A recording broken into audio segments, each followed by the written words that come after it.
I was relieved and proud when my son came out as gay, but when my wife couldn't handle it and tried to kick him out, I sent her packing instead. My 16-year-old son recently came out to me and my wife. I'm 39, and she's 37. And unfortunately my wife took it extremely badly. Basically here's how things happened. Wednesday, when I came home from work my son said he had something to tell me. He was obviously fidgety about something, and after a bit of rambling he eventually told me he was gay. To be honest, I already knew. He's a good kid and pretty damn smart, but I'm a programmer and therefore the computer guy. I'm the one that everyone calls to fix their computers and laptops. So without drawing a picture, I already knew he was gay. So when he finally came out to me, I was actually kind of relieved. He and I have always had a good relationship but he never told me and I was kind of wondering if maybe we didn't have such a good relationship. In any case, I did the dad thing of telling him that I loved him and all I really wanted from him was for him to be safe and happy. He was just really relieved I guess. Anyway he asked me to be there when he told his mother, which now that I think about it is probably why he came to me first. Now, she is a deeply religious woman. She wasn't always but somewhere along the line she turned from being just somewhat religious to being deeply devout and if I'm being honest, I couldn't really pin down when or how that happened. I'm not religious in the slightest although I do the occasional church-going and church-related functions to make her happy. Anyway when she got home I waited for my son to take the lead on when to tell her. It's when he told her that things went to hell. I don't think she really believed it at first, probably thought it was some kind of joke or something but when she realized it wasn't, she first started crying and then went into what I can only call a rage.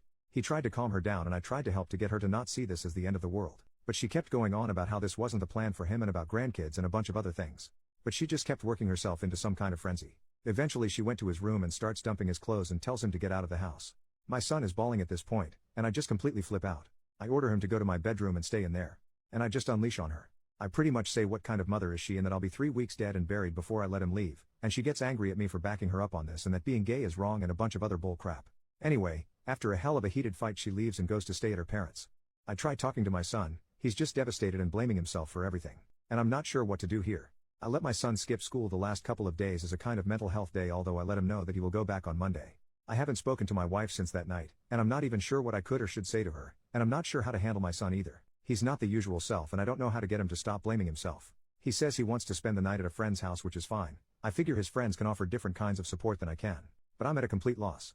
I think I did my best although writing this I realized that since I knew he was gay for a while, I should have tried to slowly ease her into the idea to make this less explosive or maybe if I stayed calm earlier I could have handled it less emotionally. I just don't know where to go from here or how to handle any of this. Edit. Wow everyone, thank you all so much for all your support.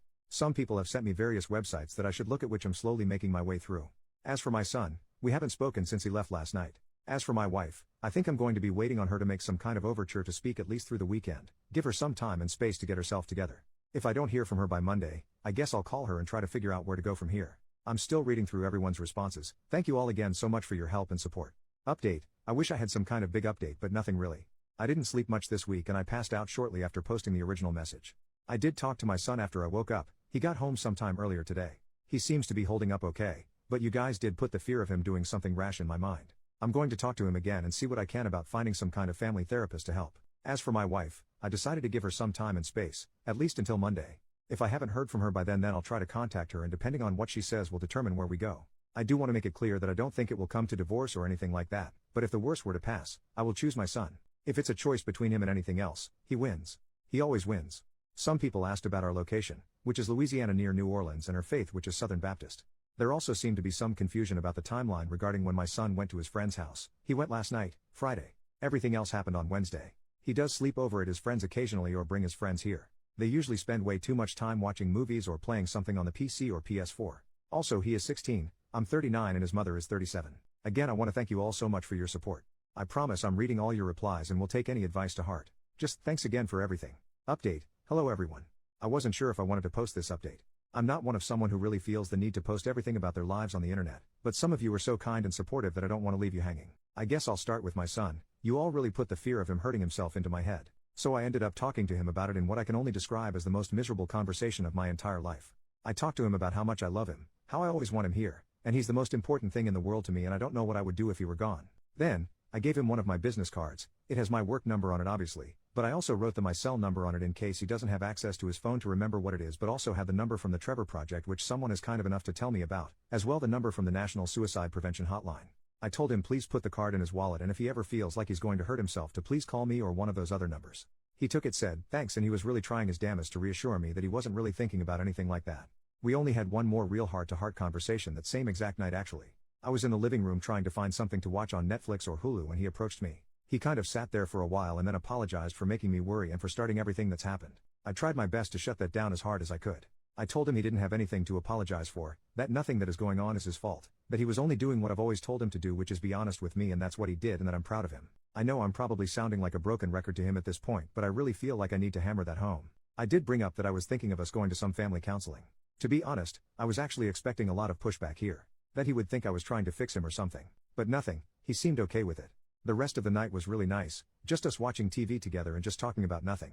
The rest of the week with him I tried my best to keep things as normal as possible for him, just like how it would be otherwise. I really wanted to give him a sense of normalcy. Other than him spending a lot more time in the living room watching TV with me instead of in his bedroom, things are okay, I guess. He's still not himself, but he's more himself than he was last week. And I'm not sure if he's spending more time with me cause he wants to be sure I'm around, or he wants to reassure me, or if he just wants access to the bigger TV in the living room. A few of you did mention that I should do what I can to remind him that our house means it's his house too. So I told him to invite his friends to stay over this weekend, which they are. Actually, just dropped them all off at the movies a while ago. They are going to go watch something, then get something to eat afterwards and call me to pick them up. But yeah, I'm just trying to help him get to normal. As for my wife, things didn't go well. I did call her late on Monday after my son went to bed. I will also admit that while I do love her, I was also very upset with her. I was trying to give her time and space to process things, and I know it's not fair to get more angry with someone that you are purposely giving space to be less angry, but I was not happy that I was the one that had to do the reaching out first. But I tried put that aside and wanted to know where her head was at. I knew there were going to be things we needed if we were going to find a way to get past this. So I kind of made a list of them in my head. The first is we all needed to go to family counseling, and I had to be the one that choose who the counselor was. Next was that she had to find some way to get past the gay thing, whether it be therapy or prayer or whatever, I don't care, but she needed to find a way to just deal with it. And third, she needed to find a way to make it up to him, and again, I don't care how. I feel like this was a reasonable list. Anything else would be up for discussion, but I was going to die on those hills. And when we talked Monday, she agreed he needed counseling, however she felt we should go to one sponsored by the church. I told her that was off the table. I wanted a counselor who could be neutral and who I could trust when left alone with him. And we circled this point until nearly 3 a.m. So we decided to pick this up again on Tuesday, where we had the exact same discussion until very late in the night. And then we did all again on Wednesday. Wednesday night I told her that we needed to do this in person and finally get somewhere with this. So Thursday morning, I told my son I was going to be very late coming home, left him some money to order a pizza and told him that he and his friends could start their weekend shenanigans a day early if they liked. And then after work on Thursday, I went over to her folks and we tried to have this talk again. And we got nowhere with it. I just refused to go to someone I can't trust. So sometime later, I don't know, I guess I let go. I just gave up. I broke. I just couldn't freaking do it anymore. I just couldn't keep circling that freaking wagon anymore. I know you shouldn't make life-altering decisions when you've only had maybe 8 hours of sleep spread over about 9 days and none of it in intervals greater than 20 goddamn minutes. But I was just done. I just couldn't do it anymore. I tried, I really did.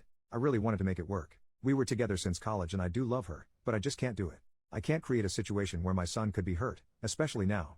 I have to be there for him, someone has to be. So I said it's probably for the best that we stay apart and I would bring her the rest of her things over this weekend, and I left. I went to Walmart, grabbed some boxes, cried for about half an hour in my car, and then went home. I got home at some ungodly hour to find a couple of my son's friends asleep on my couch. I realized that when I told my son to invite his friends, I meant to spend the day, and he thought I meant to spend the night. I ordinarily don't like having other people's kids in my house during a school night, but whatever, I blame myself for not being clearer. I couldn't sleep last night, I was quite literally too tired to sleep. So I waited until the time my kid goes to school. Woke them all up, made them all breakfast, sent them all off to school, sent my boss an email taking a sick day, and then finally fell asleep for about 10 hours. Which brings me to now where I drove my kid and his friends to the movies. I've decided I'm not ever going to tell my son about some of the things she said when we were talking. I don't want to make him feel worse, and I do actually want them to have some kind of relationship in the future, and I don't feel any need to add poison to the well. As for now, I'm going to go do something to get my mind off things, maybe play a game or watch TV or just browse Reddit until I need to pick them up. I do actually want to thank everyone again for all your messages. I think I've read and reread every message a half a dozen times. It was nice to see so many good people. A lot of your stories were really heartbreaking. I'm really sorry you had to go through that. I wish you had someone in your corner. Everyone deserves someone in their corner. As one internet stranger to another, you are all really strong people. Edit to add. As for the people asking about getting a divorce, actually that's where it is going. I didn't put it in the update, but yeah. I'm probably going to contact a divorce attorney on Monday. I haven't figured out how to tell my son yet. But that's a tomorrow problem.